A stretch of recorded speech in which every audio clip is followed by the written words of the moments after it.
Assalamualaikum sahabat muslimah, jumpa lagi di The Topics, menyajikan solusi tuntas terhadap. By the way, jangan lupa subscribe, like, komen, dan share video-video di channel ini.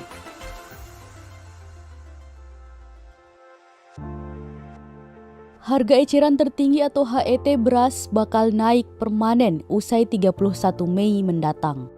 Badan Pangan Nasional atau Bappenas tengah menyiapkan aturan tentang penetapan HET relaksasi beras yang saat ini berlaku menjadi HET permanen.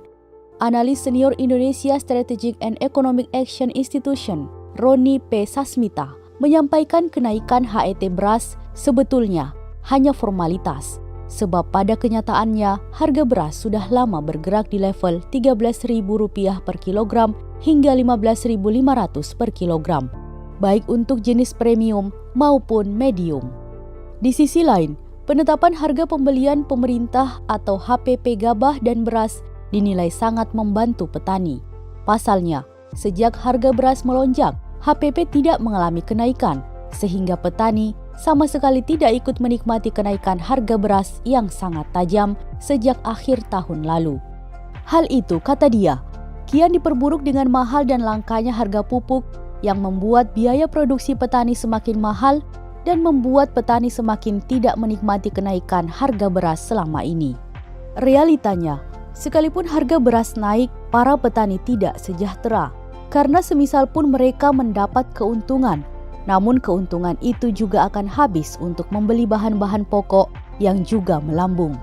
Sementara di sisi konsumen, mereka akan semakin kesusahan menjangkau harga beras. Sejatinya, akar masalah kenaikan harga beras bukan terletak pada harga, namun rusaknya rantai distribusi beras. Hal ini bisa dilihat dari sektor hulu. Ada larangan bagi petani untuk menjual beras langsung ke konsumen. Aturan ini membuat para petani mau tidak mau akhirnya menjual gabah mereka kepada para tengkulak. Sementara di lapangan, banyak perusahaan besar yang siap memonopoli gabah dari petani. Mereka membeli gabah dari petani dengan harga yang lebih tinggi dari para tengkulak kecil, sehingga banyak dari mereka yang gulung tikar karena tidak mendapatkan pasokan gabah. Sementara di sektor hilir, perusahaan besar tersebut menguasai rantai distribusi. Setelah mendapat gabah dari petani, mereka menggiling gabah tersebut dengan teknologi canggih sehingga menghasilkan padi berkualitas premium. Selanjutnya, mereka menguasai pasar dengan menjual beras bermerek. Monopoli perusahaan beras dari hulu sampai hilir membuat perusahaan besar mampu mempermainkan harga beras maupun menahan pasokan beras di pasar. Akhirnya, terjadi kekacauan suplai dan demand. Praktek ini jelas merugikan konsumen dan para petani. Meski sebenarnya fakta ini disadari oleh sebagian publik, bahkan negara juga mengetahuinya, namun tidak banyak yang bisa dilakukan. Sebab praktek monopoli para mafia pangan memang lazim dalam sistem ekonomi kapitalisme. Sistem ekonomi ini menganut paham kebebasan kepemilikan. Asal ada modal, apapun boleh dilakukan, termasuk memonopoli bahan pangan. Jadi sistem ekonomi kapitalisme terbukti gagal menjamin kesejahteraan konsumen ataupun petani.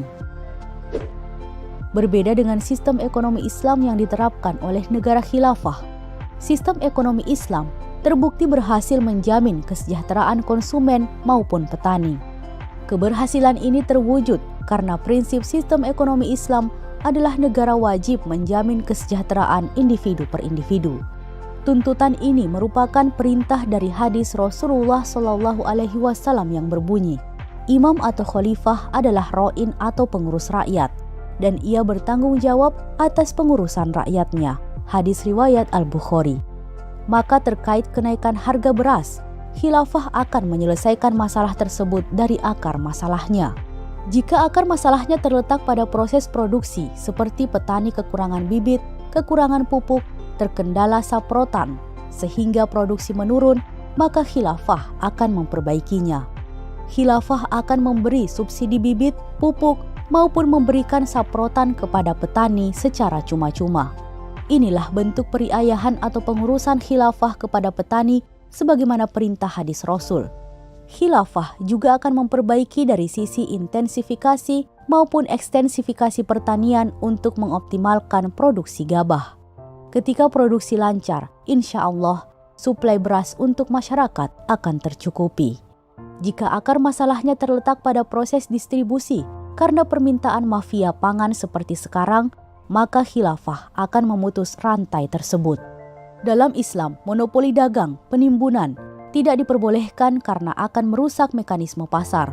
Siapapun yang berani melakukannya, khilafah akan memberikan sanksi tegas berupa takzir kepada mereka dan mereka wajib mengembalikan kembali barang-barang tersebut ke pasar.